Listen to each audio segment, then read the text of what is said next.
Hello friends, नमस्ते. अशक्य आणि कठीण हे दोन्ही समानार्थी शब्द नाहीत.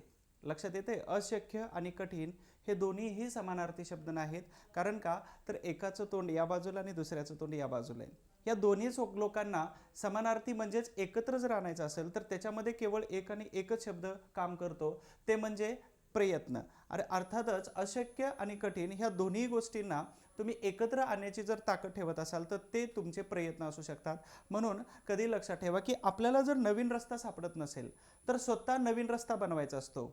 आणि अजून एक महत्त्वाची गोष्ट आहे, आणि हा बनवण्यासाठी किंवा स्वतःला सिद्ध करण्यासाठी ज्याच्याजवळ उमेद असते ना, ज्याच्याजवळ सामर्थ्य असतं, ज्याच्याजवळ काहीतरी वेगळं करण्याची ताकद असते किंवा वेगळं करण्याचे नवीन विचार असतात, तर तो माणूस कधीही जीवनात हरू शकत नाही. म्हणून सतत प्रयत्न करत राहा, काही ना काही तुम्हाला मिळत राहतं आणि 100% मिळणारच आहे. नमस्ते, मी सचिन गुळिक, हिस्ट्री बाय सचिन गुळिक या यूट्यूबच्या चॅनलमध्ये, त्याचबरोबर टेलिग्रामच्या या 61,000च्या चॅनलमध्ये तुम्हा सर्वांचं परत एकदा स्वागत करतोय. आपण IMP फॅक्ट या लेक्चरच्या सिरीजमध्ये शेवटची IMP फॅक्ट घेतोय. 5 नंबरचा हा क्रमांक आहे, अर्थातच 5 नंबरचा हा भाग आहे IMP फॅक्ट. तुम्हाला अद्यापर्यंत 5 IMP फॅक्टचे लेक्चर झालेले आहेत. ज्यांनी IMP फॅक्टचे लेक्चर बघितलेले नसतील त्यांना इथं डिस्क्रिप्शन बॉक्समध्ये लिंक दिलेली आहे. अर्थातच इथं लिंक दिलेली आहे, त्या लिंकवरून तुम्ही सगळेच्या सगळे IMP फॅक्टवाले लेक्चर बघू शकता. बघा, याच्यामध्ये पूर्व परीक्षा आणि मुख्य परीक्षा या परीक्षांच्या अनुषंगाने तुम्हाला हे लेक्चर सिरीज बनवलेली आहे. आणि आपण आता इथून पुढे अतिसंभाव्य प्रश्न सिरीज चालू करतोय. तर या IMP फॅक्टच्या 5 नंबरच्या भागामध्ये मी पुन्हा एकदा तुम्हा सर्वांचं स्वागत करतोय. तुम्हाला अभ्यासाच्या संबंधी काही अडचणी येत असतील तर इथं नंबर दिलेला आहे, त्यावरती तुम्ही व्हॉट्सअपवरून मेसेज करा. वेळ घ्या आणि त्याच्यानंतर तुम्ही बोलला तरी चालेल. समस्यांचं निराकरण केलं पाहिजे. फेसबुकचे ॲडव्हर्टाईज तुम्ही पाहत असाल, पण फेसबुकच्या ॲडव्हर्टाईजमध्ये what is in your mind असं बॉक्समध्ये लिहिलेलं असतं आणि तिथं तुम्ही टाईप करता की तुम्हाला काय वाटतंय. अर्थातच अभ्यासासंबंधी खूप साऱ्या अडचणी असू शकतात. तुम्ही ज्यांना मार्गदर्शक मानता त्या लोकांना तुम्ही फॉलो केलं तरी चालेल, विचारलं तरी चालेल. प्लॅन आणि स्ट्रॅटेजी हे तुम्ही त्यांच्याकडून बनवून घेतली तरी चालेल, किंवा तुम्ही बनवलेली योग्य आहे की नाही हे विचारलं तरी चालेल. अर्थातच सांगायचा उद्देश हा आहे की तुम्ही मदत कोणाचीही घ्या, कशीही घ्या, परंतु रिझल्ट आपला मात्र आला पाहिजे आणि आपण अधिकारी झालं पाहिजे, ते पण याच वर्षी. हे तुमचं टार्गेट असायला पाहिजे. म्हणजेच काय आहे, तर आपल्याला गर्दीचा हिस्सा बनायचा आहे की आपल्याला गर्दीचं कारण बनायचं आहे. 2 शब्द लक्षात ठेवा.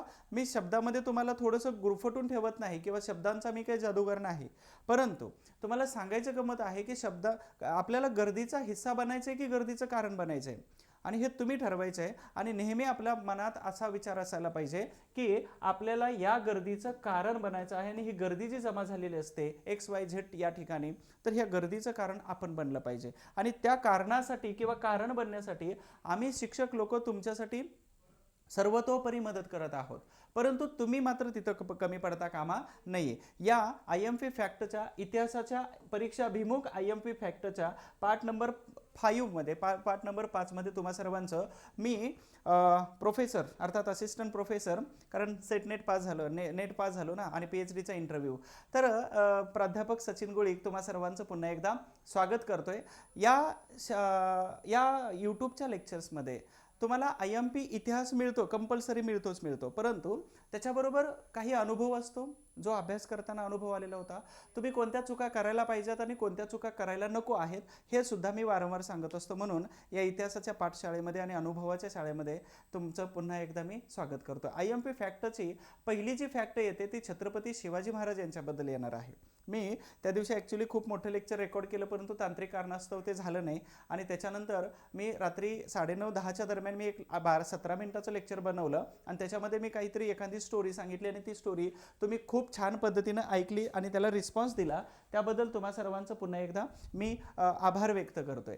तर छत्रपती शिवाजी महाराज हे फक्त महाराष्ट्राचेच आराध्य दैवत नाहीत, तर छत्रपती शिवाजी महाराज ज्या ठिकाणी अन्याय आणि अत्याचाराची मालिका चालत होती त्या ठिकाणी जाऊन अन्याय अत्याचार कमी करण्याची भूमिका पार पाडत होते. म्हणून आपण छत्रपती शिवाजी महाराजांना एक प्रेरणास्थान म्हणतो, एक सामर्थ्यशाली आणि आपल्याला प्रेरणा देणारे खूप महत्त्वाचे व्यक्तिमत्व म्हणून आपण त्यांच्याकडे पाहतो. मग माझं प्राथमिक कर्तव्य होतं की IMP फॅक्टचं लेक्चर आहे आणि सर्वात शेवटचं आहे. तर छत्रपती शिवाजी महाराजांच्या इतिहासामध्ये कोणत्या ठिकाणी कोणी कविता केल्या आणि कोणी जयंती असेल किंवा कोणी उत्सव सुरू केले, तर हे शिकवणं हे माझं प्राथमिक कर्तव्य राहतं. कारण का, तर युगपुरुष छत्रपती शिवाजी महाराज आणि त्यांनी चालू केलेलं जे काम होतं, तर पुढे महात्मा ज्योतिबा फुले असतील, छत्रपती शाहू महाराज असतील, डॉक्टर बाबासाहेब आंबेडकर असतील, कर्मवीर भाऊराव पाटील असतील, तर या महान व्यक्तीने त्यांच्या कामाचा वसा आणि वारसा पुढे घेऊन ठेवला आणि म्हणूनच आज महाराष्ट्राला पुरोगामी महाराष्ट्र या नावाने ओळखलं जातं. आता मी तुमचा वेळ घेत नाही. 5 नंबरच्या पार्टमध्ये तुम्हा सर्वांचं स्वागत करून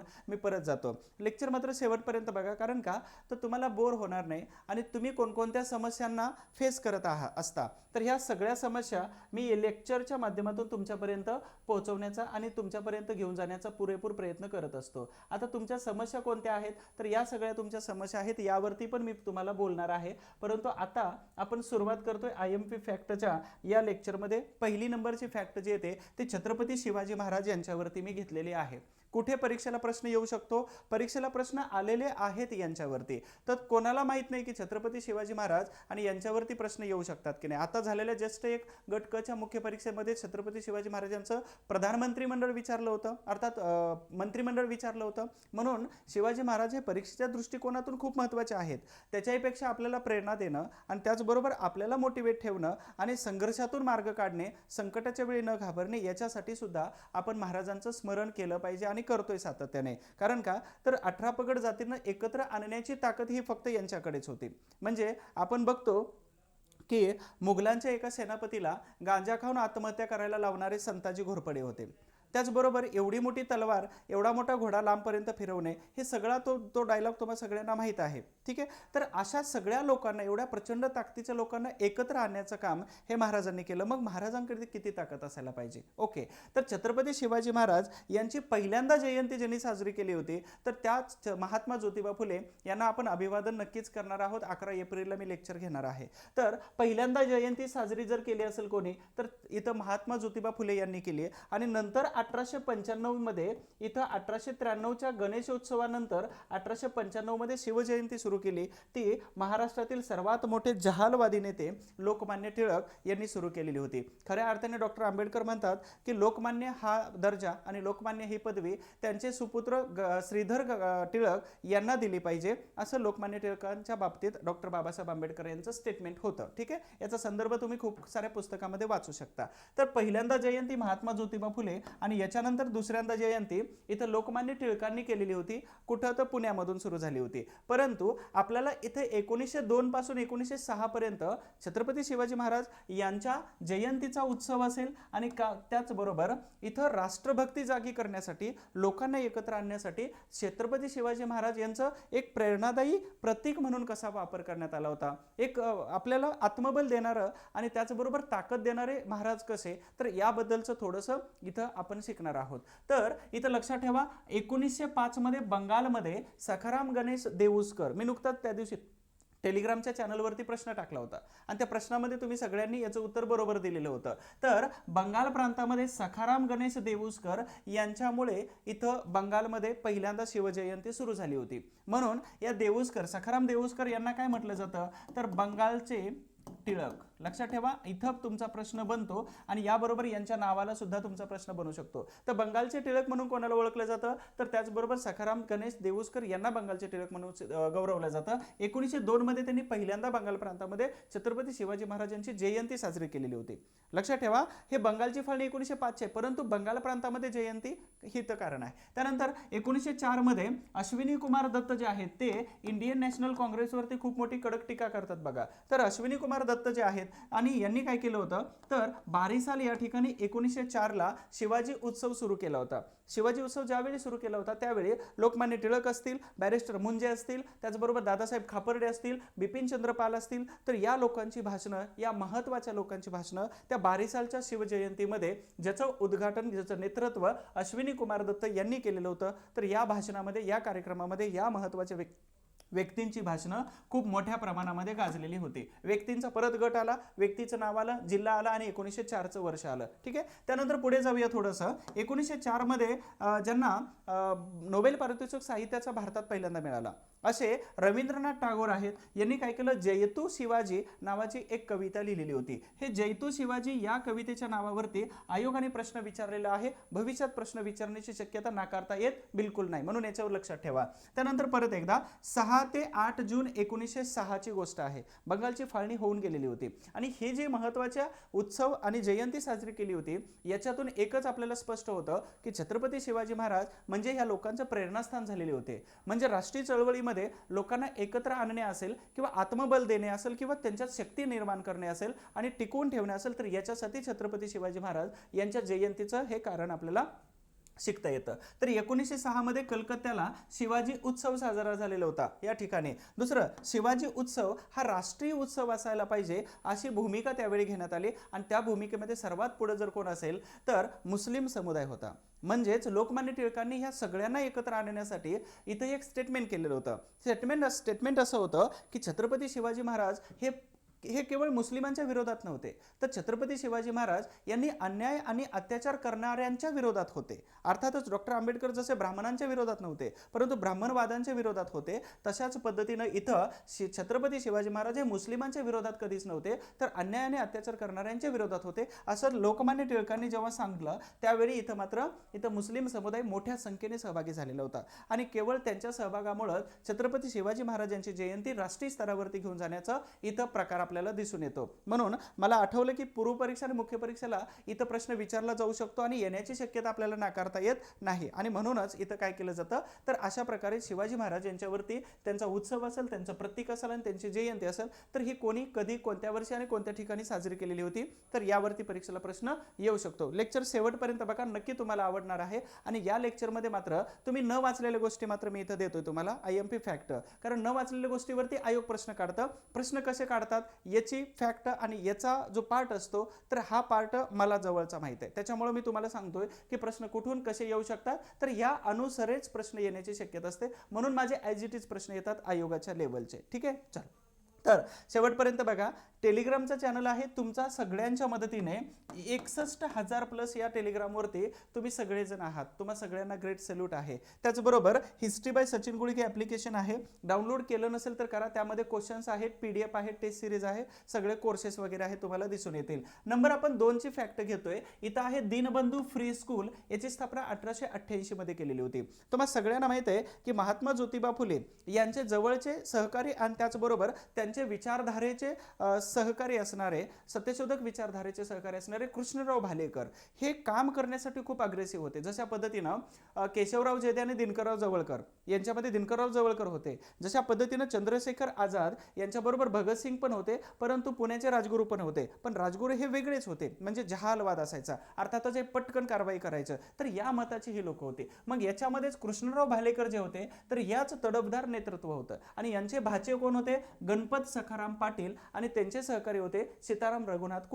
तारकुंटे. तर या दोघांच्या मदतीने 1888 मध्ये यांनी काय केलं, दीनबंधू फ्री स्कूलची स्थापना केली. आता या स्थापनेमध्ये जेव्हा ही स्थापना झाली होती तर त्यावेळी त्या स्कूलला किंवा त्या शाळेला निधी मिळवण्याचं काम सुरू होतं. मग निधी मिळवण्याचं काम कोणी केलं होतं, मी ज्यांच्यावरती एक लेक्चर घेतलेलं आहे, गोपाळ हरी देशमुख, आपण ज्यांना लोकहितवादी म्हणून ओळखतो, ते आणि न्यायमूर्ती रानडे या दोघांनी निधी मिळवून देण्याचं काम केलं होतं. बरं, या दोघांनी, तुम्ही इथं लक्ष द्या, मी तुम्हाला समजावून सांगतो. तर निधी या दोघांनीच मिळवून दिला का, नाही. तर बडोद्याचे सयाजीराव गायकवाड महाराज जे आहेत, ह्या सयाजीराव गायकवाड महाराजांनी सुद्धा निधी देऊ केला होता, परंतु जेवढी अमाऊंट ठरली होती त्याच्या अर्धी अमाऊंट दिली. त्याचं कारण काय होतं माहिती आहे का, तर कृष्णराव भालेकर हे खूपच कडक नेतृत्वदार होते आणि हे टोटल ब्राह्मणवाद्यांच्या आणि ब्राह्मणांच्या विरोधात बोलत होते आणि त्याच्यामुळे सयाजीराव गायकवाड महाराजांनी काय केलं, सामाजिक सलोखा बांधण्यासाठी ते अमाऊंट थोडीशी कमी करण्यात आलेली होती. म्हणजेच मदत यांनी सुद्धा केलेली होती, सयाजीराव गायकवाड यांनी सुद्धा. तुम्हाला इथं प्रश्न विचारला जातो. दुसरी महत्त्वाची गोष्ट,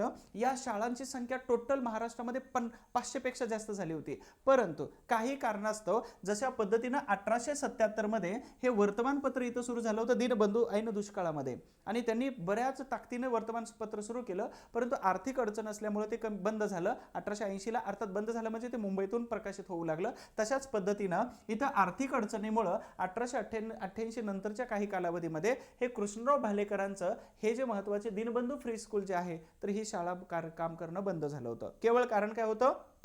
आर्थिक अडचणीमुळे किंवा आर्थिक अडचणींच्या कारणामुळे ही शाळा बंद झाली. परंतु 500 पेक्षा जास्त शाळा सुरू झाल्या होत्या. निधी कोणी दिला होता? कोणाची मदत आली होती? कोणत्या वर्षी आणि कोणतं स्कूल तुम्हाला विचारलेलं आहे. लास्ट टाइमच्या पाठीमागच्या लेक्चरमध्ये मी तुम्हाला पुणे सार्वजनिक सभेला शह देण्यासाठी आणि संपूर्ण उच्चवर्गीयांचा समावेश असणाऱ्या पुणे सार्वजनिक सभेमध्ये त्यांनी शह देण्यासाठी इथं दीनबंधू सार्वजनिक सभा 1884 ला सुरू केली, हे लास्ट टाइम सांगितलं होतं विश्लेषण करून. त्याच्यानंतर 1877 ला इथं ऐन दुष्काळामध्ये दीनबंधू वर्तमानपत्र निबंधमाला वर्तमानपत्राला चिपळूणकरांच्या निबंधमाला वर्तमानपत्राला शह देण्यासाठी 1877 ला दीनबंधू वर्तमानपत्र आणि पुणे सुशिक्षण ग्रह अर्थातच इथं 12 रुपये मध्ये राहणं आणि जेवणाची सोय केली होती. परंतु महात्मा ज्योतिबा फुले आणि यांच्याबरोबर मतभेद वैचारिक मतभेद झाल्यामुळे यांनी ती महात्मा फुलेंना शाळा देऊन टाकली. अर्थातच हे सुशिक्षण ग्रह देऊन टाकलं आणि आपले अलिप्त झालेले होते. वराडमध्ये सत्यशोधक समाजाची विचारधारा पेरणारे हेच होते कृष्णराव भालेकर. हे महात्मा ज्योतिबा फुले यांच्या सत्यशोधक समाजाबरोबर सत्यशोधक विचारधारेबरोबर वाहणारे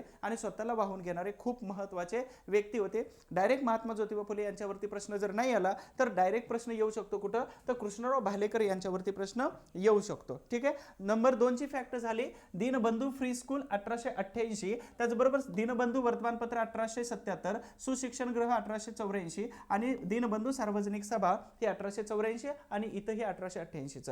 ठीक आहे. त्यानंतर आपण पुढच्या भागाकडे जातोय. नंबर 3 ची फॅक्ट काय येते तर यावरती 100% सांगतो, एक प्रश्न असतोच असतो, डोळे झाकून हे सभा समाज आणि संघटना करून जावा. ठीक आहे. अजून एक राहिलेली आहे इथं मराठा ऐच्छिक समाज. ठीक आहे. हे नंतर शिकवतो, शेवटी सांगतो. तर इथं महत्त्वाच्या कोणकोणत्या आल्या तर आत्मीय सभा आहे 1815 मध्ये सुरू झाली होती सती बंदीच्या विरोधामध्ये. लास्ट टाइम मी फक्त ब्राह्मो समाज शिकवलं होतं, परंतु या लेक्चरमध्ये तुम्हाला सगळ्या समाज आणि संघटना संघ सगळं कव्हर करतोय. तर 1815 मध्ये राजाराम मोहन रॉय यांनी, त्याचबरोबर 1828 मध्ये द्वारकानाथ टागोर असतील, त्याचबरोबर कालीनाथ असेल, त्याचबरोबर राजाराम मोहन रॉय यांनी कोणाच्या मदतीनं अर्थातच ब्रिटिश सरकारच्या मदतीनं किंवा या सतीचे चाली बंद करण्यासाठी आणि अनिष्ट रूढी प्रथा परंपरा बंद करण्यासाठी ब्राह्मो समाज सुरू केलेला होता. याचं विभाजन मी लास्ट टाइम सांगितलं होतं 1866, 1878 आणि त्याच्यानंतर सुद्धा विभाजन इथं होत गेलेलं होतं. अर्थातच देवेंद्रनाथ टागोर आणि केशवचंद्र सेन यांच्यामध्ये ते विभाजन परत एकदा झालेलं होतं. त्यानंतर तत्वबोधिनी सभा याची स्थापना आहे 1839 मध्ये. याचं जुनं नाव काय माहिती आहे तुम्हाला? परीक्षेला विचारतात. तत्वरंजिनी सभा. तत्वरंजिनी सभा लक्षात ठेवा. हे पहिल्यांदाच तुम्ही ऐकताय माझ्याकडूनच आणि माझ्याकडूनच ऐकाल. तर तत्वरंजिनी सभा हे देवेंद्रनाथ टागोर यांनी 1839 ला हे तत्वबोधिनी सभा सुरू केलेली होती. परंतु 1841 मध्ये ह्या देवेंद्रनाथ टागोरांचा प्रवेश झाला ब्राह्मो समाजामध्ये. ठीक आहे. त्यानंतर पुढे मानव धर्म सभा 1844 मध्ये सुरू झालेली होती. दादोबा पांडुरंग तोरखडकर यांच्याद्वारा ही सुरू झाली होती सुरत या ठिकाणी. त्याच्यानंतर यांची बदली जेव्हा झाली होती कुठं? चेंज झाली, सुरतमधून दुसरीकडे बॉम्बे प्रांतात बदली झाली. तर त्यावेळी काय केलं होतं तर बऱ्याच सदस्यांनी इथं ही सभा सुरू केली. कोणती? तर 1849 मध्ये परमहंस सभा सुरू झालेली होती. ठीक आहे. आता ही परमहंस सभा सुरू झाल्यानंतर या परमहंस सभेची लिस्ट जी होती, यादी जी होती ती हरवली आणि हरवल्याचा परिणाम काय झाला तर हरवल्यानंतर आपण गुप्त सभा घेतोय, त्याचबरोबर आपली स्थापना गुप्तरित्या चालते, ब्रिटिश सरकार आपल्यावरती ऍक्शन घेऊ शकतं आणि म्हणूनच या परमहंस सभेचं नंतर रूपांतर झालं होतं प्रार्थना सभेमध्ये. तर परमहंस सभेमध्ये कोण कोण होते? दादोबा पांडुरंग तोरखडकर यांच्यापासून खूप सारे आत्माराम पांडुरंग तोरखडकर यांच्यासारखे सगळे नेते जेवढे प्रार्थना समाजासोबत होते तेवढे इथं मात्र या परमहंस सभेमध्ये समाविष्ट होते. यावरती प्रश्न विचारला जातो. पुन्हा असोसिएशन मुख्य परीक्षेला प्रश्न आला की नाही आला? 100% आलेला आहे. 1867 मध्ये इथं पुन्हा असोसिएशन सुरू झाली होती, परंतु 1870 मध्ये काय केलं? सार्वजनिक सभा सुरू झाली आणि त्याचंच नामकरण परत केलं होतं. 1870 लाच काय केलं? पुणे सार्वजनिक सभा. सार्वजनिक काका, त्याचबरोबर गोखले, रानडे, टिळक आणि न्यायमूर्ती रानडे हे सगळी लोक आणि सार्वजनिक काका, तर हे सगळी लोक या पुणे असोसिएशन मध्ये अर्थात पुणे सार्वजनिक सभेमध्ये सहभागी होते. आता 1895 नंतर जेव्हा टिळकांकडे या सभेची सूत्र आली त्यावेळी ब्रिटिशांनी मात्र याची काय केली? मान्यता काढून घेतली, कारण जहालवादाकडे नेतृत्व गेलं आणि आपल्या विरोधात काटकारस्थान करू शकतात म्हणून हे नेतृत्व त्यांनी काढून घेतलेलं होतं. तर हे पुणे सार्वजनिक सभा अर्थात पुणे असोसिएशन, सार्वजनिक सभा आणि पुणे सार्वजनिक सभा. तर यावरती 100% प्रश्न विचारला जातो. मी 100% लिहिलेले प्रश्न एक येणार आहे, यावरती लक्षात ठेवा. त्यानंतर प्रार्थना समाज. आता प्रार्थना समाजाचं जुनं नाव काय आहे, हा जर प्रश्न मी विचारला तर कोणाला सांगता येईल का? अजिबात नाही. सांगता येऊ शकतो तुम्ही जर खूप सारे संदर्भ ग्रंथ मास्तर लोकांसारखे यूज केले तर प्रार्थना समाज जो आहे तर याला मी जोडतो परमहंस सभेबरोबर. परमहंस सभेची जेव्हा सदस्यांची यादी जेव्हा हरवली आणि त्यावेळी मात्र इथं प्रार्थना समाज सुरू झाला होता. प्रार्थना समाजाची स्थापना 1867 मध्ये आहे. 1864 ला केशवचंद्र सेन हे मुंबईमध्ये येऊन गेलेले होते. आत्माराम पांडुरंग तरखडकर जे ग्रँड मेडिकल कॉलेजमधून पहिले डॉक्टर झालेले होते, त्याचबरोबर भाऊदाजी लाड वगैरे होतेच. तर आत्माराम पांडुरंग तरखडकर, दादोबा पांडुरंग तरखडकर यांनी या सगळ्या मंडळींनी काय केलं, प्रार्थना समाज सुरू केला. परंतु प्रार्थना समाजाचं जुनं नाव काय होतं तर एकेश्वर. लक्षात ठेवा, जुनं नावावरती प्रश्न विचारतात. एकेश्वर उपासक मंडळी. स्क्रीनशॉट काढून ठेवा, लिहून ठेवा. या प्रार्थना समाजाचं जुनं नाव आहे एकेश्वर उपासक मंडळी. आता प्रार्थना समाजाच्या प्रसारासाठी न्यायमूर्ती रानडे यांनी ग्रंथ लिहिला होता एकेश्वर निष्ठांची कैफियत, यावर बऱ्याच वेळा प्रश्न आलेला आहे. मग इथे एकेश्वर उपासक मंडळी ही प्रार्थना समाजाचं नाव आहे आणि या समाजाच्या माध्यमातून खूप मोठी भरीव कामगिरी इथं करण्यात आली होती. मग अस्पृश्यता निवारणापासून वेगवेगळं, मग तुम्ही मुस्लिम, ख्रिश्चन आणि अस्पृश्य, जेवण, पाणी, चहा हे सगळ्या गोष्टी तुम्ही शिकलेला आहात. ध्येय, उद्दिष्ट आणि हेतू हे पण शिकला. सदस्य कोण होते, शाखा कुठं उभा केल्या, त्याचबरोबर कुठं आश्रम उभा केलं, हे सगळं तुम्ही शिकलेलं आहात. बॅच मध्ये डिटेल्स मध्ये शिकवलेलं आहे. इथं फक्त कोणत्या वर्षी कोणतं नाव आहे हे मात्र तुम्हाला देतोय. त्यानंतर स्त्री विचारवंती संस्था 1871 मध्ये ह्या स्त्री विचारवंती संस्थेची स्थापना झाली होती. 2 महत्वाच्या महिला या संस्थेच्या संस्थापिका आहेत. दोघींचं नाव सरस्वती आहे, एकीचं नाव जोशी, दुसरीचं नाव गोवंडे. जोशी कोण होत्या तर पुणे सार्वजनिक सभेचे सर्वात महत्वाचे व्यक्ती होते सार्वजनिक काका, अर्थात गवा जोशी. गवा जोशी यांच्या ज्या पत्नी होत्या अर्थातच सरस्वती जोशी आणि दुसऱ्या सरस्वती ज्या होत्या तर गोवंडे. म्हणजेच कोण होते तर सदाशिव बल्लाळ गोवंडे जे आहेत महात्मा ज्योतिबा फुले यांचे सिनियर मित्र होते. अर्थातच ह्या त्यांच्या पत्नी होत्या सरस्वतीबाई गोवंडे. ह्या दोघींनी काय केलं होतं, केवळ अस्पृश्यता निवारणासाठी सगळ्या स्त्रियांना एकत्र आणण्याचा कार्यक्रम घेणे, म्हणजे त्याच्यासाठीच इथं स्त्री विचारवती संस्था परीक्षेला विचारलेली आहे. दृष्टिकोनातून खूप महत्वाचे आहे, लक्षात ठेवा. पुढे आला सत्यशोधक समाज, म्हणजेच ब्राह्मो समाज आणि प्रार्थना समाज. हे आम्हाला छक्के पंजे नको आहेत. महात्मा ज्योतिबा फुले यांची भाषा आहे की तुम्ही सगळेजण एकाच माळेचे मणी आहात. ब्राह्मो समाज आणि प्रार्थना समाज, छक्के पंजे आता नको आहेत आणि सगळे तुम्ही एकाच माळेचे मणी आहात. म्हणून आम्ही काय करतोय, सत्यशोधक समाजाची स्थापना करतोय. 1873 मध्ये सत्यशोधक समाजाची स्थापना केली. अर्थातच त्याची तारीख, सत्यशोधक समाजाची आणि पुणे कराराची तारीख ही दोन्ही एकच आहे. कंपॅरेटिव्हली अभ्यास करा, चला तुलनात्मक अभ्यास करण्याचा प्रयत्न करा. लेक्चर शेवटपर्यंत बघा, खूप साऱ्या नवीन गोष्टी तुम्हाला सांगण्याचा प्रयत्न करतो ज्या परीक्षेला येणार आहेत. नंतर मग स्क्रीनशॉटच बघत बसणार आहे की मास्तरने शिकवलं होतं माझ्याकडून. तुम्हाला गंमत सांगायची झाली तर एक अशी आहे, प्रयत्न करायचे तर शेवटपर्यंत करायचे आणि खूप फुल चांगले करायचे. हे लेक्चर्स तुम्हाला फ्रीमध्ये मिळतात. आग्रह नाही की तुम्ही बॅच घेतली पाहिजे, सांगायचं काम करतो की बॅच अवेलेबल आहे. त्यात तर खूप मोठा धिंगाणाच आहे. म्हणजे तुम्ही न वाचलेल्या गोष्टी तुम्हाला मिळतात आणि एकासाठी खूप सारे रेफरन्सेस यूज करावे लागतात. मी एकच लाईन बनवलेली आहे, फक्त व्हिडिओ आणि फक्त नोट्स वाचा. नोट्स कळणार नाही तुम्हाला शॉर्टकट, फक्त नोट्स घेतल्या तर. फक्त व्हिडिओ आणि फक्त नोट्स जरी बघितल्या तर 100% सांगतो 15 पैकी 15 मार्क तुम्हाला लॉजिक तरी लावून सोडवता येणारच आहेत. 100% सांगतो. अर्थातच इथं सत्यशोधक समाज 1873 आला. आर्य समाज काय आहे, आर्य समाजाची स्थापना 1875 मध्ये झाली, 10 एप्रिल 1875. इथं स्वामी दयानंद सरस्वती त्यांचं नाव आहे, मूळ शंकर तिवारी यांनी सुरू केलेली. ती नाव, मूळ नावावरती प्रश्न विचारलेला आहे. ठीक आहे. त्यानंतर इथं थिओसॉफिकल सोसायटी आली 1875. मग ब्लावाटस्की असेल किंवा रशियन आणि अमेरिकन हे दोघं जण होते. तर या दोघांनी थिओसॉफिकल सोसायटी नंतर नेतृत्व केलं. ॲनी बेजंट यांच्याकडे प्रश्न विचारतात. रामकृष्ण मिशन आले 1896 ची. स्वामी विवेकानंद यांनी आपल्या गुरुच्या स्मृतीप्रित्यर्थ रामकृष्ण मिशन जनजागृतीसाठी सुरू केलेली होती. आणि सर्वात महत्त्वाचं शेवटचे आहे महाराष्ट्र ऐच्छिक समाज. अशा प्रकारच्या ह्या सभा, समाज, संघटना, संघ यावरती आयोग वारंवार प्रश्न विचारतो. स्क्रीनशॉट काढून ठेवा. अशा पोझिशन वाला खतरनाक. चला पुढे जाऊया आपण. पुढे जाण्याच्या अगोदर मी थोडंसं काहीतरी सूचना सांगतोय. इतिहासाच्या मी इथं 2 बॅचेस तुम्हाला सांगतोय. कंबाईन पूर्व परीक्षेमध्ये लक्षात ठेवा वर्षात 2च परीक्षा आहेत, अर्थात 2च प्रिय आहेत.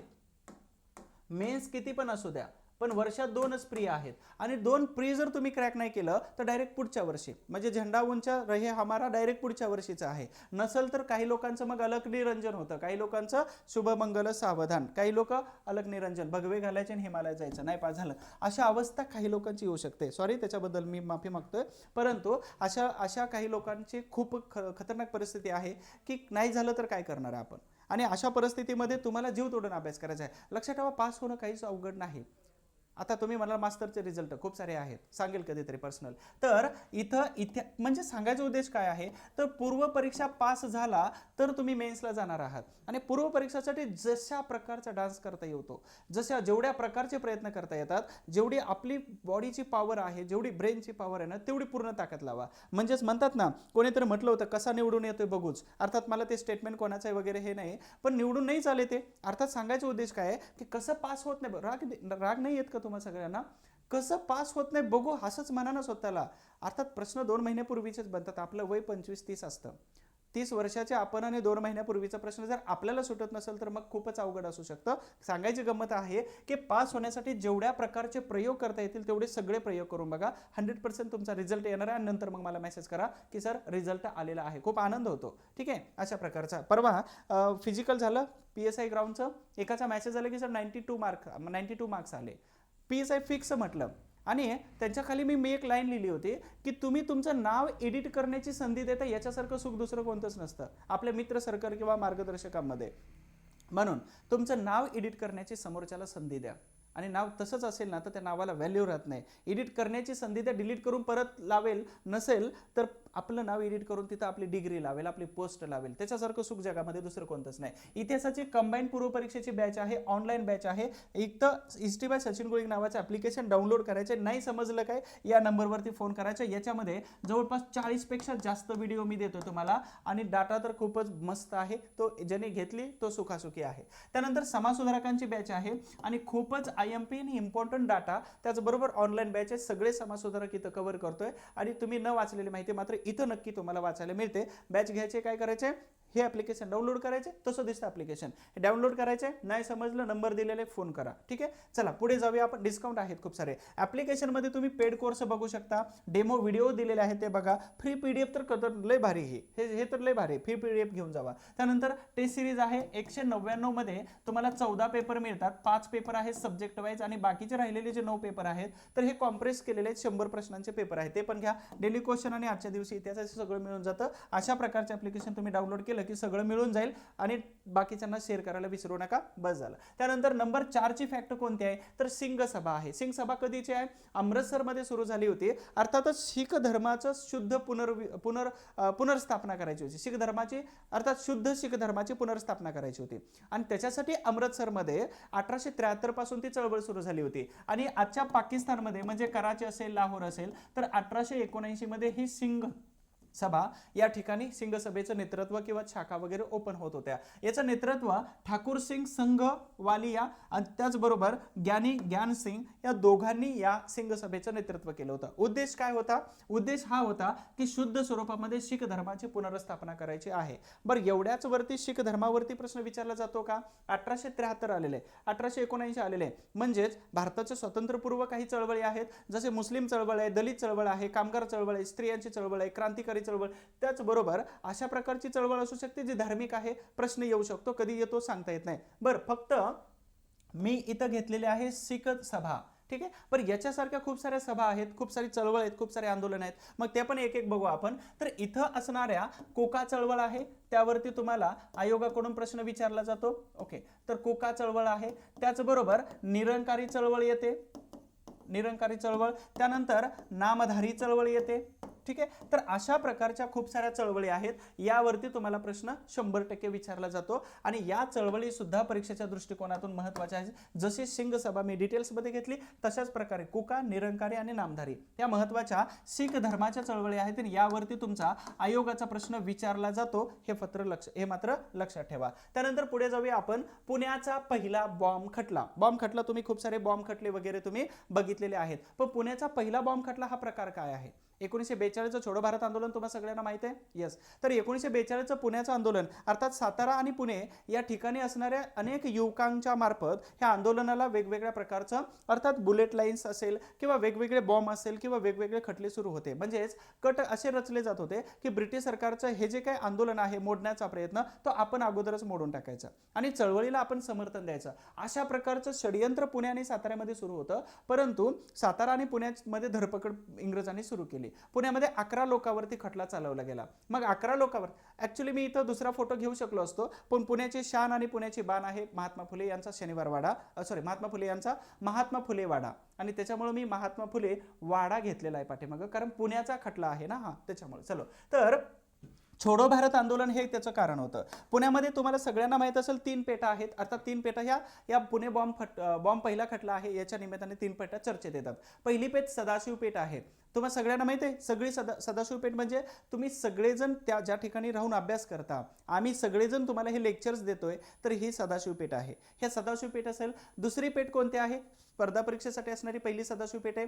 दुसरी पेठ आहे शुक्रवार पेठ. शुक्रवार पेठ कशासाठी फेमस आहे? तर जेधे मेन्शन आहे, केशवराव जेधे यांचं घर आहे 3 मजली, आणि त्या जेधे मेन्शन मध्ये छत्रपती शिवाजी महाराज येत होते, छत्रपती शाहू महाराज येत होते, त्याचबरोबर महात्मा गांधीजी येत होते. सगळे ब्राह्मणेतर चळवळीतील नेते एकत्र यायचे आणि तिच्या विचार आणि खलबत्ते होत होते. तिथून सगळा प्रोग्राम बहुजन ब्राह्मणेतर चळवळीचा पुढे चालत होता. अनावधानाने काही शब्द चुकून जातात, ते ऍक्सेप्ट करायला माझी अशी माफक अपेक्षा आहे, कारण माणूस चुकीचा पुत्र आहे आणि जे चुकत नाही ते कधीच झुकत नाहीत, आणि असे न चुकणारे महापुरुषच होतात. आणि महापुरुष ऑलरेडी होऊन गेलेले आहेत, ज्यांना आपण इतिहासामध्ये आज शिकतोय. ठीक आहे, चला. तर शुक्रवार पेठ काय? जेधे मेन्शन आहे, जेधे यांचं. त्याचबरोबर तिसरी पेठ आहे वेताळ पेठ. 1852 मध्ये महात्मा ज्योतिबा फुले यांनी पहिल्यांदा अस्पृश्यांची शाळा सुरू केली होती. कुठं? वेताळ पेठेमध्ये. तर सदाशिव पेठ एमपीएससी वाल्यांची, शुक्रवार पेठ, जेधे मेन्शन आणि वेताळ पेठ जे आहे हे महात्मा ज्योतिबा फुले यांनी अस्पृश्यांसाठी पहिली शाळा सुरू केलेलं हे ठिकाण आहे. तर अशा पद्धतीनं आपण काय करतो इथं? तर पुण्याचा पहिला बॉम्ब खटला.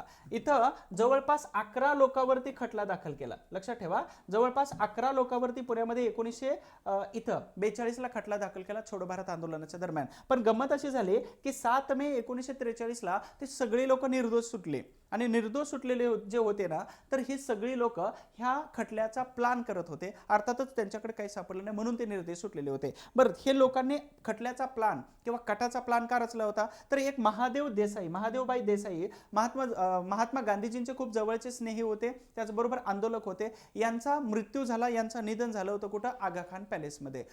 या पुण्याच्या चळवळीमध्ये एक वेगळंच वळण लागलं. म्हणजेच अर्थात ब्रिटिश लोकांबरोबर खूप मोठा राग, असंतोष प्रकट केला जाऊ लागला की यांचा मृत्यूला ब्रिटिश सरकार कारणीभूत आहे, आणि म्हणूनच अशा प्रकारचा बॉम्बचा कट रचला गेला होता. परंतु 11 लोक निर्दोष सुटले. कधी? 7 मे 1943ला. यालाच म्हटलं जातं पुण्याचा पहिला बॉम्ब खटला. अशा पद्धतीनं तुम्हाला महात्मा ज्योतिबा फुले यांचा वाड्याच्या या कटल्याच्या निमित्ताने तुम्हाला वाड्याचं दर्शन तर दिलं. एमपीएससी करत पुण्यात जर राहत असाल तर नक्कीच अशा वाड्यांना, अशा महत्वाच्या प्रेरणास्थायी स्थळांना भेट द्यायला विसरू नका. चला पुढे जाऊया. पुढे एक महत्वाचे आहे, 199 रुपये तुम्हाला जवळपास इथं 14 टेस्ट दिल्या जातात. 5 टेस्ट आहेत सब्जेक्ट वाईज, आणि बाकीच्या 9 टेस्ट कसल्या आहेत? तर ह्या कॉम्प्रेसिव्ह आहे, 100 मार्काचं करंट अफेअर सहित आहे, गणित बुद्धिमत्ता सगळं.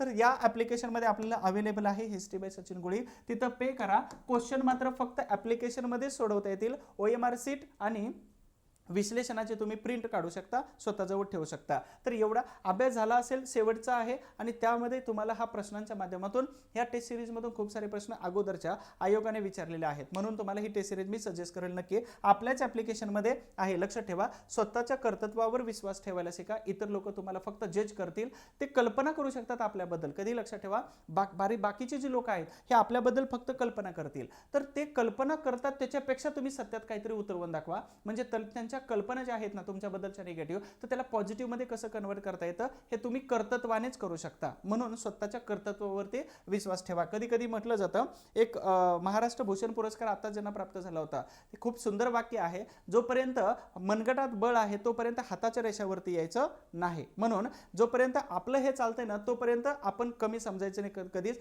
म्हणून स्वतःच्या कर्तृत्वावरती जास्त विश्वास ठेवा. हे कर्तृत्व तुम्हाला एक ना एक दिवस सक्सेस केल्याशिवाय राहणार नाही. एमपीएससी मध्ये इतिहास भूगोल समजत नाही हा प्रश्न शक्यतो नसतोच. MPSC मध्ये प्रेरणा खूप महत्त्वाची असते. त्याच्यानंतर स्वतःला जिवंत ठेवणे, आतमधून एक अग्नी पेटत ठेवणे हे खूप गरजेचं असतं आणि मी तो लावण्याचा प्रयत्न नेहमी करतोय. चला पुढे जाऊया. पंढरपूर बॉम्ब खटला पुण्याचा आला, पंढरपूरचा आला, नंतर मी सगळे बॉम्ब खटलेच घेतोय कारण का आता 30 एप्रिलला तुम्हाला खूप मोठा बॉम्ब फोडायचा आहे MPSCच्या पेपरमध्ये, ज्याचा आन्सर की चेक करण्याची वेळ आली नाही पाहिजे, डायरेक्ट फायनल रिझल्ट असेल. तर गमत बघा, 25 ऑगस्ट 1910 ची गोष्ट आहे. आणि ही नदी आहे भीमा, हिला म्हटलं जातं काय, चंद्रभागा.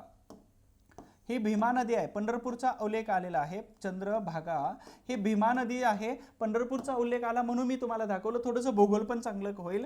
ही चंद्रासारखा, चंद्राच्या कोरीसारखा आकार करते म्हणून याला चंद्रभागा एवढ्यापुरतंच म्हटलं जातं. अदरवाईज हिचं नाव आहे भीमा, जी पुण्याच्या भीमाशंकर, पुण्यापासून 100-125 किलोमीटरवर असणाऱ्या भीमाशंकर या ठिकाणी उगम पावते. आणि या नदीवरती उजनी डॅम आहे. जिओग्राफी पण भारी शिकवते येतो, पण सचिन शिंदे सर माझ्यापेक्षा खतरनाक शिकवतात आणि भूगोलाचे बादशाह आहेत, तर तुम्हाला भूगोल तिथून जबरदस्त शिकवते येतो. वन स्टॉप आहे की 15 पैकी 15 प्रश्न इथून येऊ शकतात. तुम्ही त्यांचा क्लास, त्यांचे YouTube व्हिडिओ सगळे बघा. चला पुढे जाऊया. 25 ऑगस्ट 1910 ची गोष्ट आहे. इथं अण्णा आबाजी बडवे जे आहेत, आता त्यांचं आडनावच आहे, नाही तर तुम्ही शिवी द्याल त्यांना, तर अण्णा आबाजी बडवे आहेत, तर यांचं घर होतं आणि त्यांच्या घराच्या अंगणामध्ये एक पत्र्याचा डब्बा ठेवला होता, पत्र्याची पेटी होती, त्या पेटीमध्ये होता बॉम्ब. आता त्या अण्णा बडवे यांच्या घराच्याच बाजूला थोड्या अंतरावरती मामलेदार कचेरी होती, मामलेदाराचं ऑफिस होतं. तो बॉम्ब अचानक फुटला. आता बॉम्ब फुटल्यानंतर काय, याला औंधच्या बॉम्ब खटल्यामध्ये जोडता येऊ शकतो, 1910च आहे. तर बॉम्ब फुटला, बॉम्ब फुटल्यानंतर त्याचा आसपासचा परिसर जाम हादरला. बरं एवढ्यावरती तो थांबला नाही, बॉम्ब खटला, तर तो बॉम्ब कुठेपर्यंत फुटला, त्याचा धक्का कुठेपर्यंत बसला, मामलेदाराची कचेरीच पडली. म्हणजे कचेरी पडली म्हणजे वरच्या छताला खूप मोठं होल पडलं आणि त्याच्यामुळे इंग्रजांनी काय केलं, यांना पकडापकडी सुरू केली. मग पकडापकडी जेव्हा सुरू केली, याच्यामध्ये MPSCने यावरती प्रश्न विचारलेला आहे की खालीलपैकी कोणाला सक्त मजुरीची शिक्षा वगैरे दिली. ठीक आहे, याच्यावरती एकदा प्रश्न विचारले, लक्षात ठेवा. तर हा पंढरपूरचा बॉम्ब खटला 1910 ची गोष्ट आहे. अण्णा बडवे यांच्या अंगणामध्ये पत्र्याच्या डब्यामध्ये असणारा बॉम्ब फुटला, मामलेदाराच्या कचेरीचं छत पडलं आणि म्हणून इंग्रजांनी काय केलं, खूप साऱ्या लोकांना पकडलं. खटला चालला. खटला कोणत्या, तर 15 मार्च 1911 मध्ये त्याचा निकाल लागला. त्या निकालामध्ये जेवढी लोक होते क्रांतिकारक, ह्या सगळ्यांना ठराविक शिक्षा झाल्या. मग शिक्षा कशा होत्या, तर यावरती प्रश्न 100% विचारलेला आहेच. भविष्यामध्ये सुद्धा 1000% प्रश्न इथं येऊ शकतो, डोळे झाकून यावर विश्वास ठेवा. तर 8 वर्षाचा कारावास झाला होता भगवान बाबाजी खुळे, विठ्ठल कुरोलीकर आणि जाफर हुसेन पिंजारे या महत्वाच्या व्यक्तींना 8 वर्षाचा कारावास झाला. बाकीचे आहेत भोसले, कुरोळीकर जे आहेत, तर यांना 10 वर्षाची सक्त मंजुरी झाली. त्यानंतर पांडुरंग रघुनाथ आचार्य यांना 7 वर्षाची शिक्षा झाली. अल्लाबक्ष शहाबुद्दीन तांबोळी आणि दिगंबर गवळी यांना 4 वर्षाची शिक्षा झाली. त्याचबरोबर सक्त मजुरीची सखाराम बाळोबा सोनार यांना 3 वर्षाची झाली आणि नामदेव मसुनावी आणि नामदेव सखाराम सिंपी यांना 2 वर्षाची शिक्षा झाली. म्हणजेच इथं आपण 8, 10, 7, 4, 2, 3, 2 अशा प्रकारे शिक्षा झालेल्या होत्या पंढरपूर बॉम्ब खटला. लक्षात ठेवा, 25 ऑगस्ट 1910 खटल्याचा निकाल लागला 15 मार्च 1911 आणि या वर्षी 8, 10, 7, 4, 3, 2 अशा प्रकारे वेगवेगळ्या क्रांतिकारकांना शिक्षा झालेल्या होत्या. तर तुम्हाला आय होप्स तुम्हाला हे लेक्चर खूपच आवडते. लाईक कमेंट करा, हे सांगणार नाही परंतु तुम्ही नक्की करून जाणार. सर्वांना सर्वात जास्त विश्वास हा स्वतःवरती ठेवायला पाहिजे. प्रत्येक स्लाइडमध्ये काहीतरी मोटिवेशन देत राहतो, कारण मला माहिती आहे की तुम्हाला सर्वात जास्त कंटेंटची गरज आहे, पण त्यापेक्षा याची सुद्धा जास्त गरज आहे. औंध बॉम्ब खटला, औंध बॉम्ब प्रकरण काय प्रकार आहे, तर 23 मे 1910 ची गोष्ट आहे. या औंध बॉम्ब खटल्याला काय म्हटलं जातं, 100% माहिती आहे की नवीन असणार आहे तुमच्यासाठी. तर औंध बॉम्ब खटला प्रकरण, औंध म्हणजेच कोणतं, साताऱ्यामध्ये आहे. आता मी तिथे एकदा गेलो होतो आणि त्याचा फोटो पण काढला होता खूप छान. अर्थातच मी काही दिवसांपूर्वी गेलो होतो तिथं, 8 ऑक्टोबरच्या अगोदर गेलो होतो आणि तिथं फोटो वगैरे काढलेले होते. खूप सुंदर आहे, म्युझियम वगैरे आहे. तिथं आसपास राहणारे खूप सारे लोक आहेत, आपले स्टुडंट आहेत, तर ते फोटो वगैरे पाठवतील आपल्याला तिथे म्युझियमचं वगैरे. तर औंध संस्थानामध्ये इथं 23 मे 1910 ची गोष्ट आहे. या औंध बॉम्ब प्रकरणाला सातारा कट खटला म्हणून सुद्धा ओळखलं जातं, कारण हे सातारा जिल्ह्यामध्ये येतं. आता औंध हायस्कूलमध्ये एक नारळाचा वरचा जो कवच असतो, कवंटी असते, तर त्या कवटीच्या आकारामध्ये किंवा कवटीचं वेस्टर्न असणारा जो बॉम्ब होता तो औंध हायस्कूलमध्ये फुटला, खोलीमध्ये फुटला. आता फुटल्यानंतर काय केलं तर याचं महत्वाचं हे कटाचं नेतृत्व कोण करत होते, वासुदेव आठवले. वासुदेव आठवले म्हणजेच कोण होते तर नाशिकच्या भगूर जिल्ह्यामध्ये असताना सावरकर यांचे सर्वात महत्वाचे मित्र होते, सर्वात महत्वाचे जवळचे मित्र होते. तर हे वासुदेव आठवले यांनी अभिनव भारत या संघटनेच्या शपथा घेतल्या किंवा त्याचे सदस्य होते. दुसरी महत्वाची गोष्ट म्हणजे त्यांच्या नेतृत्वामध्ये हा बॉम्ब खटला झाला होता किंवा बॉम्ब बनवला होता. बॉम्ब बनवला कोणी तर महादेव हिंगे यांनी बनवलेला होता. आता यांना मदत कोणी केलेली असेल तर बापट जे आहेत, बापट, तर यांची जी पुस्तक आहेत खूप सारी, तर ह्या पुस्तकांच्या माध्यमातून यांनी बॉम्ब बनवलेला आपल्याला दिसून येतो. आणि अशा पद्धतीने महादेव हिंगे, नारायण मेहेंदळे आणि वासुदेव आठवले जे आहेत तर या महत्त्वाच्या व्यक्ती या सातारा कटखटला किंवा औंध बॉम्ब प्रकरणामध्ये सापडले गेले. परंतु आता या सगळ्यांना सापडण्याचं कारण काय काय होतं तर त्यांच्याजवळ म्हणजे तुम्हाला सांगायचं महादेव हिंगे जे आहेत तर यांनी धान्याच्या पोत्यामध्ये पुस्तकं भरली होती ज्याच्यामधून बॉम्ब बनवता येऊ शकतो असं लिहिलेली माहिती जी पुस्तकांची होती तर धान्याच्या याच्यामध्ये भरलेली होती. तर हे बॉम्ब पुस्तिका, युद्धशास्त्रावरची खूप सारी पुस्तकं जे ट्रान्सलेट केलेली होती, माहिती होती, हे सगळी साहित्य यांच्याकडे सापडलं. म्हणजेच या प्रकरणाला म्हटलं जातं औंध बॉम्ब प्रकरण सातारा कट खटला. ठीक आहे, अशा पद्धतीनं हे औंध संस्थान आहे. तिथे गेलात कधी तर खूप छान आणि सुंदर आहे. त्याचबरोबर इथं म्युझियम सुद्धा आहे, हे म्युझियमला सुद्धा तुम्ही विजिट करू शकता. औंध संस्थानाचं म्युझियम आहे. याच औंध संस्थानावरती पुण्यातून इथं दिनकरराव जवळकर यांना खूप छान लिहिता म्हणून शाहू महाराजांनी कुठे नेलं, कोल्हापूरला घेऊन गेले. कोल्हापूरला घेऊन गेल्यानंतर त्यांनी काय केलं, या औंध संस्थानांच्या पंतप्रतिनिधीवरतीच लिहिलं विरोधात. आणि या औंध संस्थानांच्या पंतप्रतिनिधींनी छत्रपतींना पाठवलं की अशा प्रकारचं तुमचे लेखक आमच्यावरती लिहितात. शाहू महाराज म्हणले भांडणं लावता की काय. पुण्याला आले दिनकरराव जवळकर. इथं आल्यानंतर मग वेगवेगळे वर्तमानपत्र सुरू केली. दिनकरराव जवळकर खूप जहालवादी ब्राह्मणेतर चळवळीतील अग्रेसिव्ह असणारे नेते होते, खूप सुंदर होते आणि त्यांचं लिखाण जर आहे तर उत्कृष्ट लिखाण आहे. देशाचं दुश्मन नक्की वाचायला तुम्हाला आवडेल आणि नक्की वाचलं पाहिजे. ठीक आहे, पुस्तक आहे 20 रुपयाचं पुस्तक आहे अवेलेबल, 20 पानांचं पुस्तक आहे, 24 नक्की वाचलं पाहिजे. फॅक्ट नंबर 8 आहे जुनागड संस्थान. अरे हे तर लय मस्त होते. काय यांचं नाव आहे, महाबत खान नाव आहे. बघा हे यांना काय काय म्हटलं जातं, हौशी होते, हौशी, चैनी, त्याचबरोबर डॉग प्रेमी आणि त्याचबरोबर विलासी होते. म्हणजे यांना राज्यकारभारामध्ये काय चाललंय काहीही देणं घेणं नव्हतं. यांचं सर्वात जास्त प्रेम आपल्या असणाऱ्या राणी असतील यांच्यावरती नव्हतं, पण सर्वात जास्त प्रेम हे कुत्र्यावरती करत होते, डॉगवरती करत होते. जवळपास 2000 कुत्रे होते व यांच्यावरती, यांच्या म्हणजे दरबारामध्ये 2000 कुत्रेच नाही तर त्याच्यामध्ये असे काही 20-25 कुत्रे होते की ज्यांना किल्ल्याचं संरक्षण करायला लावलेलं होतं. दुसरी गोष्ट, नौकर जे ठेवले होते तर कुत्र्यांसाठी नौकर ठेवलेले होते. अजून एक महत्त्वाची गोष्ट आहे, त्यांच्यामध्ये 2 असे कुत्रे होते की 2 कुत्र्यांचं लग्न लावलं आणि त्या लग्नाच्या दिवशी जुनागड संस्थानामध्ये, जुनागड कुठे आहे, काठियावाड माहीत असेल तर त्या काठियावाडच्या तिथे आहे, तर ह्या जुनागड संस्थानामध्ये सार्वजनिक सुट्टी देऊन टाकले. महाबत खान उत्तम नमुना. तर अशा पद्धतीनं हौशी, विलासी, चैनी आणि डॉग प्रेमी असे असणारे जुनागडचे महत्त्वाचे महाबत खान आहे. त्यांची थोडीशी स्टोरी आहे. एक संस्थानिक मुस्लिम होते परंतु त्यांची जनता मात्र हिंदू होती. जेव्हा 80% जनता हिंदू असते आणि शासक जेव्हा मुस्लिम होते तर त्यावेळी मात्र जनतेने कौल दिला की आम्हाला भारतामध्ये यायचंय. आता गंमत अशी आहे की तुम्ही प्रधानमंत्री एपिसोड बघण्याच्या पण चॉईसेस ठेवा. आपल्या बघायचंय काय, आपण बघतोय काय आणि आपल्याला बघायला काय पाहिजे. नसेल तर मग ते सासू सुनेचं भांडण आणि नवरा बायकोंचं भांडण लावणाऱ्या वेगवेगळ्या सिरीज आहेतच आपल्या भारतामध्ये, काही कमी नाही. आणि याच्या नादा लागण्यापेक्षा प्रधानमंत्री एपिसोड असतील, सिंहासन असेल, संविधान असेल, त्याच्यानंतर हास्य, ह्या कॉमेडीज वगैरे, त्याच्यानंतर जिथून डॉक्युमेंटरीज बघा, तर जिथून आपल्याला काहीतरी परीक्षेच्या संदर्भात मिळतं असे काहीतरी डॉक्युमेंटरीज बघायला सुरुवात करा, व्हिडिओज बघा, ना की आपला टाइम टेकिंग असणारे सिरीज किंवा मूवीज वगैरे बघू नका. अशा प्रकारच्या बघण्याचा सुद्धा आपला स्टँडर्ड एक वेगळा असायला पाहिजे. तो नंतर मी त्याच्यावरती सांगेल काय बघायला पाहिजे आणि काय नाही बघायला पाहिजे. तो ऑफलाईनमध्ये सांगत होतो, आता थोडंसं नेक्स्ट लेक्चरमध्ये सांगेल नक्कीच. तर संस्थानिक मुस्लिम होते, जनता हिंदू होती. महाबत खान जे होते तर हे विशेष हौशी होते, विलासी होते, चैनी होते आणि त्यांना सर्वात जास्त हे डॉग आवडत होते. म्हणजेच त्यांच्या दरबारामध्ये जवळपास 2000 कुत्रे होते. यांना सांभाळण्यासाठी त्यांनी नौकर ठेवलेले होते. ठीक आहे, लक्षात ठेवा. आता श्वानांचं लग्न म्हणजे 2 कुत्र्यांचं जेव्हा त्यांनी लग्न लावलं होतं त्यावेळी जुनागड संस्थानामध्ये पूर्ण सुट्टी देऊन टाकली होती. त्या लग्नाचा खर्च 3,000 होता, 3 लाख रुपये होता. 3 लाख रुपये म्हणजेच काय, तर जनतेचं जेवढं इन्कम आहे म्हणजेच अर्थातच इथं जीडीपी जेवढा जनतेचा होता तर जीडीपीच्या जवळपास 1000 पट जास्त खर्च त्यांनी केलेला होता या कुत्र्यांच्या लग्नासाठी. इव्हन असंही मी ऐकलं त्या प्रधानमंत्री एपिसोडमध्ये की त्यानं व्हाईसरॉय माउंटबॅटनला पण बोलवलेलं होतं त्या लग्नासाठी. अर्थातच हे त्या याच्यामध्ये बघून घ्याल तुम्ही.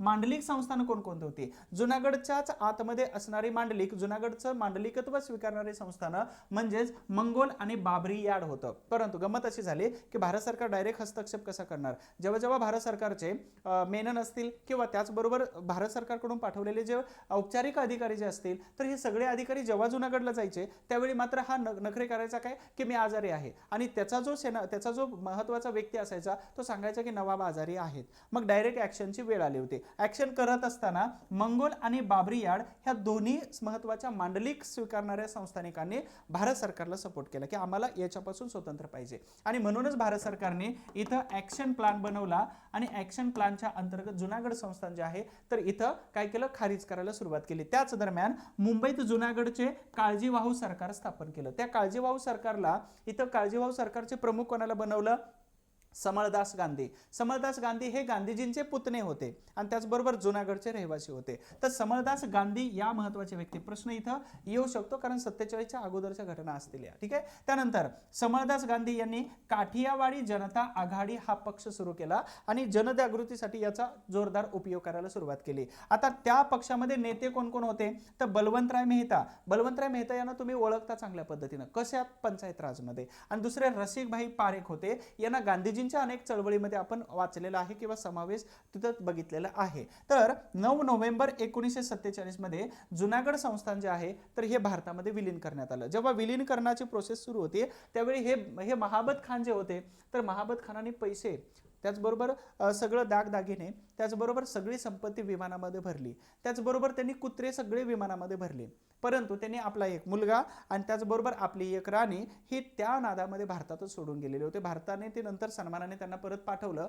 कारण का, तर अशा प्रकारचा सन्मान करण्याची परंपरा ही छत्रपती शिवाजी महाराजांच्या कालावधीमध्ये सुरू होते आणि त्याच्यानंतर आपण त्यांचे ते असणारी जी पत्नी होते ते त्यांना परत पाठवलेलं होतं. म्हणजेच पत्नी बायको सोडली परंतु कुत्रे घेऊन गेलो होता, महाबत खान होते. तर हे अशा प्रकारचं संस्थान आहे. बरं, एवढ्यावरतीच परीक्षेला प्रश्न विचारला जातो का, नाही. तर याच्याबरोबर अजून एक संस्थान आहे त्याचं नाव आहे हैदराबाद निजाम, आणि दुसरं संस्थान कोणतं येतं तर जम्मू काश्मीर. तर जुनागड, हैदराबाद, जम्मू काश्मीर या तिन्ही संस्थानावरती आयोग वारंवार रिपीट करून प्रश्न विचारण्याची शक्यता नाकारता येत नाही, म्हणून हा डाटा लक्षात ठेवा. त्यानंतर अजून आपण 9 नंबरची फॅक्ट घेतोय. तुम्ही सगळ्यांनी छत्रपती मेळा बघितला, गणेशोत्सव बघितलं, छत्रपती शिवाजी महाराजांची जयंती बघितली, परंतु श्रीकृष्ण मेळा काय प्रकार आहे. तर तुम्हाला सगळ्यांना माहित असावं की लोकमान्य टिळक यांना 2 सुपुत्र होते आणि त्या 2 सुपुत्रांपैकी एक होते कोण तर श्रीधर टिळक. ठीक आहे, श्रीधर टिळक हे टोटली लोकमान्य टिळकांच्या अपोजिट होते विचारधारेच्या अनुसार. आणि ह्या श्रीधर टिळक जे आहे तर यांनी गायकवाड वाडा म्हणजेच आपण ज्याला आज केसरी वाडा म्हणतो, दिसतोय का इथं, हा, तर हा केसरी वाडा याचं नाव गायकवाड वाडा आहे. ठीक आहे, गायकवाड वाडा.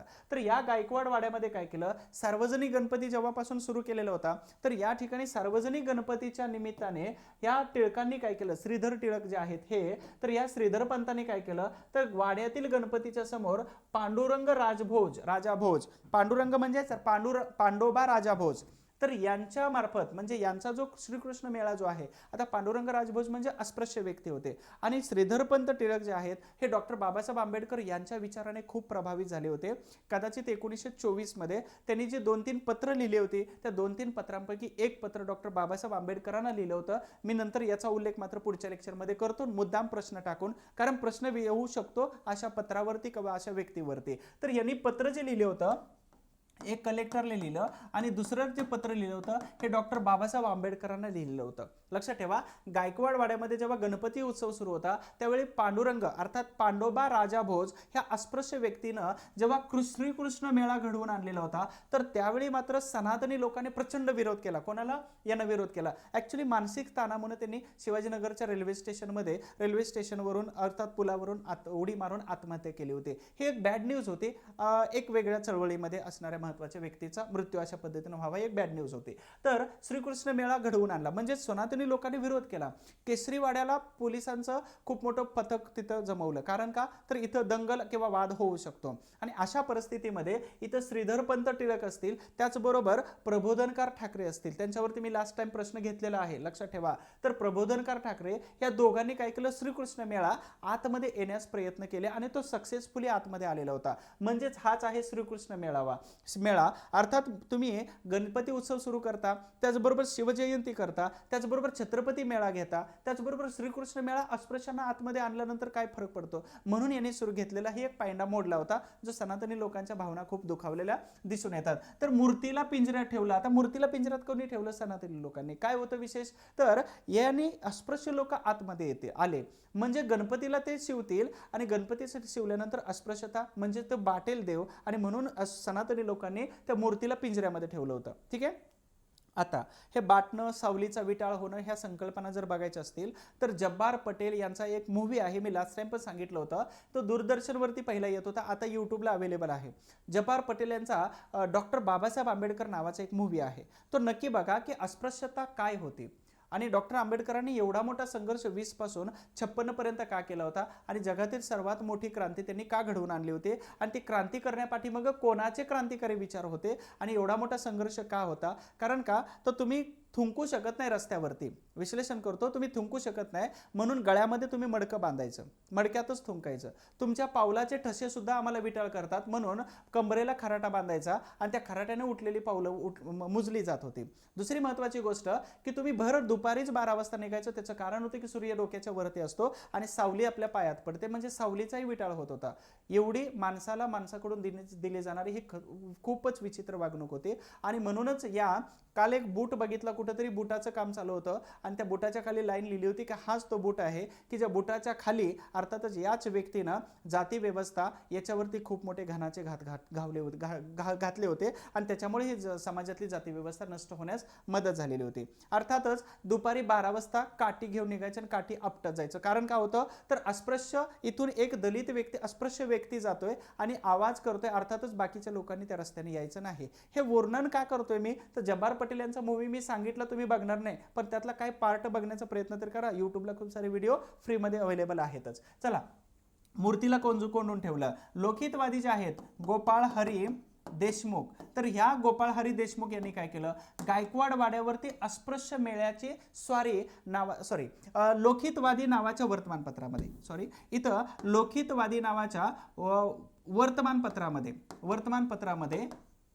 वर्तमानपत्रामध्ये इथं प्रबोधनकार ठाकरे जे आहेत, प्रबोधनकार ठाकरे, तर यांनी एक लेख लिहिला. कोणत्या, तर लोकहितवादी नावाच्या वर्तमानपत्रामध्ये. त्या लेखाचं टायटल होतं गायकवाड वाड्यावर अस्पृश्य मेळ्याची स्वारी. प्रश्न विचारला जाऊ शकतो. तुम्हाला नाही वाटत का की लोकमान्य टिळकांच्या अग्रलेखांच्या टायटलवरतीच प्रश्न येतात, आंबेडकरांच्या पण येतात, इथं प्रबोधनकार ठाकरे यांच्या येतात, प्रके अत्रे यांच्या येतात, आचार्य अत्रे यांच्या येतात, न्यायमूर्ती रानडेंच्या येतात आणि त्याचबरोबर इथं अनेक सुधारकांच्या लेखांच्या अग्रलेखांच्या टायटलवरती प्रश्न येऊ शकतात. म्हणून इथं प्रबोधनकार ठाकरे यांनी लोकहितवादी नावाच्या वर्तमानपत्रामध्ये गायकवाड वाड्यावर अस्पृश्य मेळ्याची स्वारी अशा प्रकारचा अग्रलेख लिहिला, टायटल लिहिलं होतं आणि ते खूप गाजलेलं होतं. ठीक आहे. अशा पद्धतीनं आपण 9 नंबरची फॅक्ट बघितली, ज्याचं नाव आहे श्रीकृष्ण मेळा आणि हे या दृष्टिकोनातून परीक्षेच्या खूप महत्त्वाच्या आहेत, परंतु नॉलेजच्या दृष्टिकोनातून सुद्धा महत्त्वाचे आहे. याला विसरू नका, लक्षात ठेवा. महत्त्वाचं केसरीवाडा आहे, त्याचबरोबर श्रीधरपंत टिळक आहेत आणि लोकमान्य टिळकांचं संग्रहालय आहे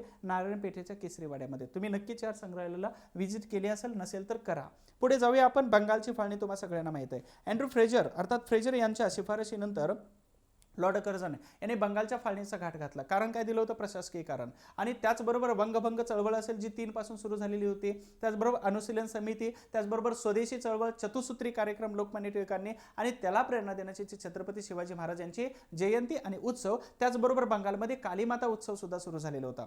मग लोकांनी राष्ट्रीय स्वतःच्या शाळा सुरू केल्या, स्वतःच्या कंपन्या सुरू केल्या, स्वदेशीचा पुरस्कार केला. मग त्यामध्ये लोकमान्य टिळकांनी एक स्टोअर्स उभा केलं होतं मुंबईमध्ये. त्याचबरोबर अशा अनेक प्रश्नावरती आपल्याला बंगालची फाळणी आठवता आली पाहिजे. अर्थात स्वदेशी चळवळ, वंगभंग आंदोलन आणि इथं बंगालची फाळणी हे 3 घटक एकत्र आहेत. ठीक आहे. त्यामध्ये आता बंगालच्या फाळणीच्या निमित्ताने महाराष्ट्राशी संबंधित कसा प्रश्न विचारला जातो, तर महाराष्ट्रातील लोक कोण कोण होते.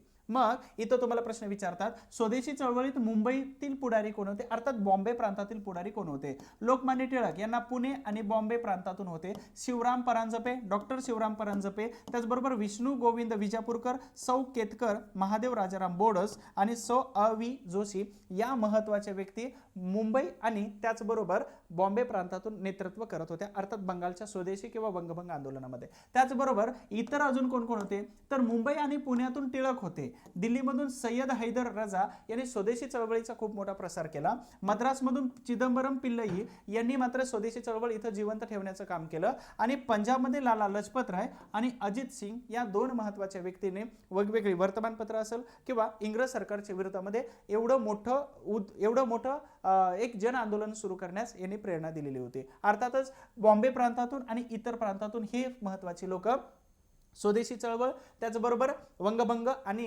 बंगालच्या फाळणीला टोटली विरोध करत होते. मग बंगालची फाळणी झाली कधी, 16 ऑक्टोबर 1905. डायरेक्ट प्रश्न ग्रुप सी ला इथं 2022 मध्ये विचारलेला आहे. या तारखेला काय म्हटलं जातं, तर शोक दिन पाळण्यात आला. या शोक दिन अर्थात राष्ट्रीय शोक दिन.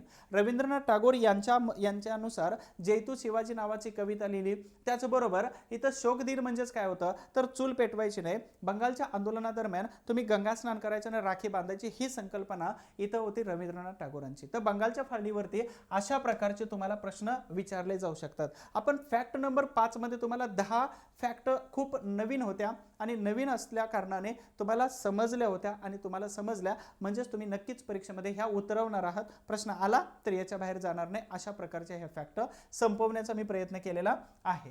तुम्हाला सगळ्यांना अजून एक महत्त्वाची सूचना की गणित आणि बुद्धिमत्ता मॅथ्स आणि रिझनिंगच्या बाबतीमध्ये मी तुम्हाला क्लास नक्कीच लावायला सांगेल संजय पहाडे सरांचा.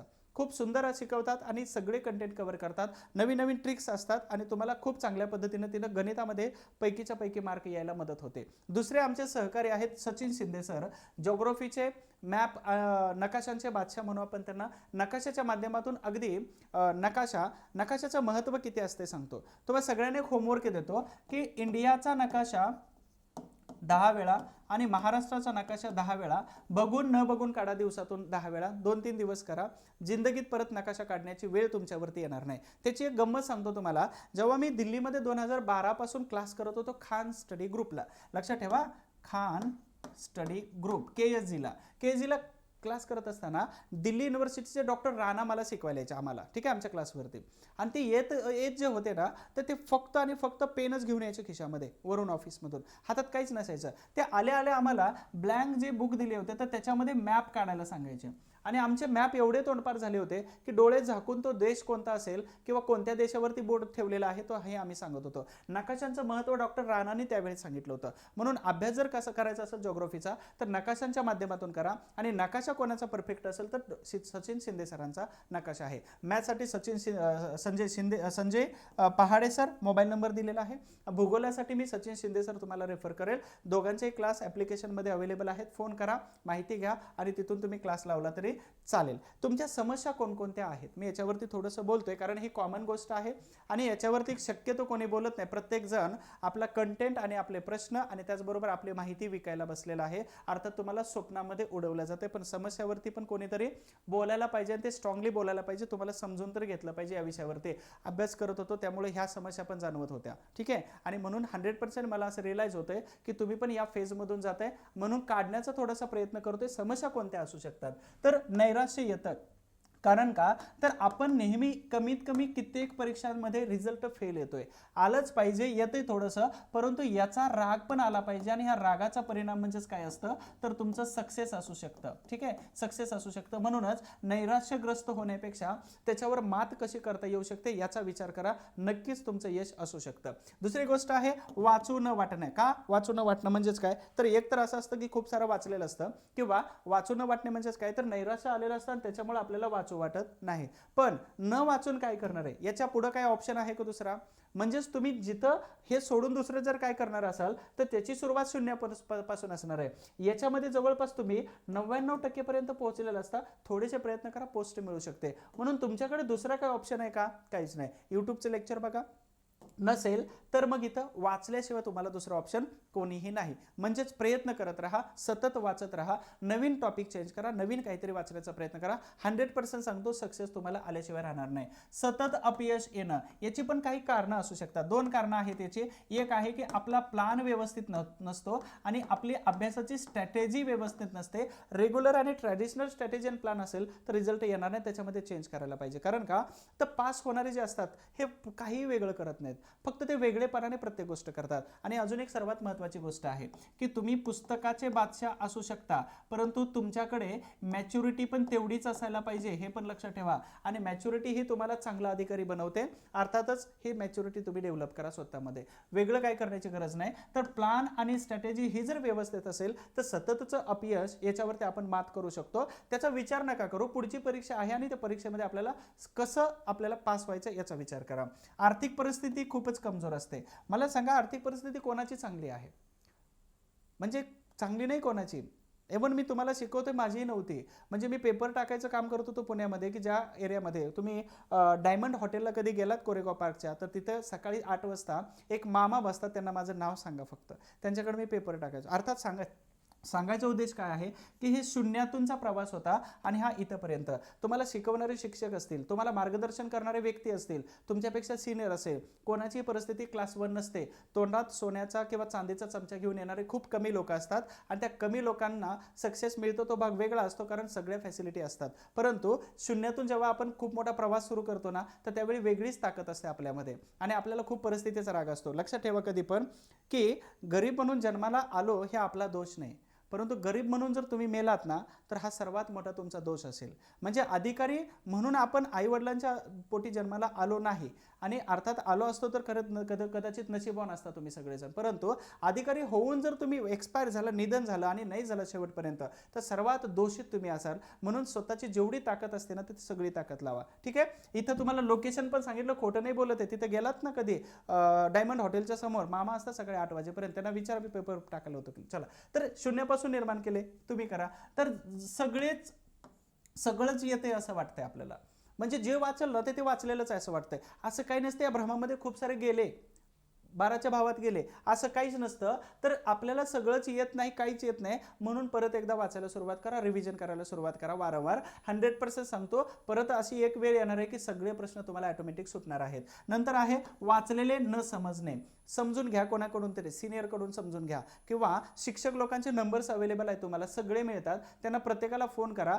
क्लास नाही लावता आला आर्थिक अडचणीमुळे तर काहीही हरकत नाही, परंतु प्रत्येक शिक्षक तुम्हाला 2 मिनिटं 1 मिनिटं तर देऊ शकतो. त्यांच्या वेळेनुसार बोला, सगळे पॉईंट्स काढा, हे पॉईंट मला समजावून सांगा. 100% तुमचं काम करतील. आमच्या वेळी मास्टर लोक नंबर देत नव्हते, तर यावेळी नंबर मिळतात तुम्हाला. काहीही सोल्युशन अवेलेबल आहे. तर वाचलेलं न समजणे, एक तर ऑनलाईन क्लास लावा, नसेल तर कोणाकडून तरी समजून घ्या. मग समजून घेणाऱ्यामध्ये मित्र किंवा शिक्षक असू शकतो. आणि सर्वात महत्त्वाची गोष्ट काय, तर सर्वात जहाल आपले विरोधी कोण असू शकतात, तर घरातून असतात. म्हणजे तू करू शकत आहे, तुझ्याकडून होणार नाही, हे सांगणारी लोक आपल्याला जिंदगीमध्ये त्यांचं स्टेटमेंट आपल्याला बदलायला लावायचे.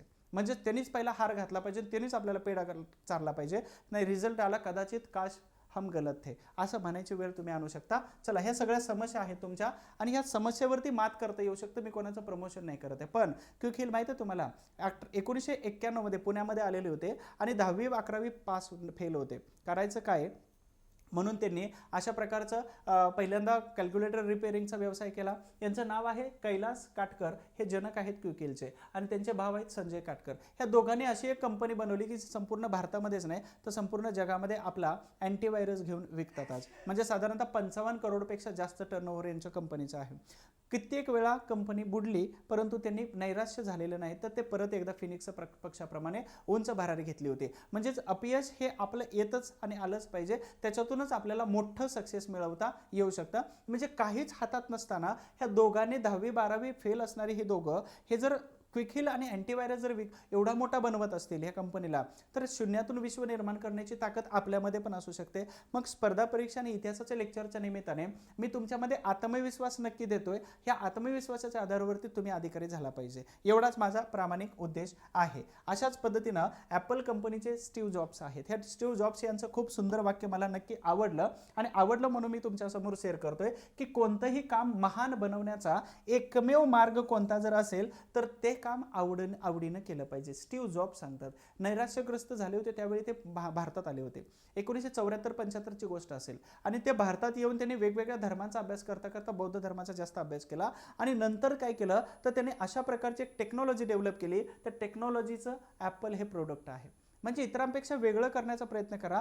सगळेच अँड्रॉइडवरती येतात पण ॲपल हे ॲपलच आहे ना, वेगळंच करते ना. अर्थातच त्यानं काय केलं तर आपलं काम हे एवढ्या आवडीनं केलं की जगामध्ये त्या कामाची आज दखल घेतली जाते. अर्थातच लक्षात ठेवायचं की आपल्याला महान बनवण्याचा एकमेव मार्ग आणि एकमेव सूत्र आहे त्या कामावरती प्रेम करा. त्या कामावरती एवढं प्रेम करा की ते तर कधी बोर नाही झालं पाहिजे. अर्थात अभ्यासावरती ते यशच तुम्हाला देतं, सक्सेस 100% देणार आहे.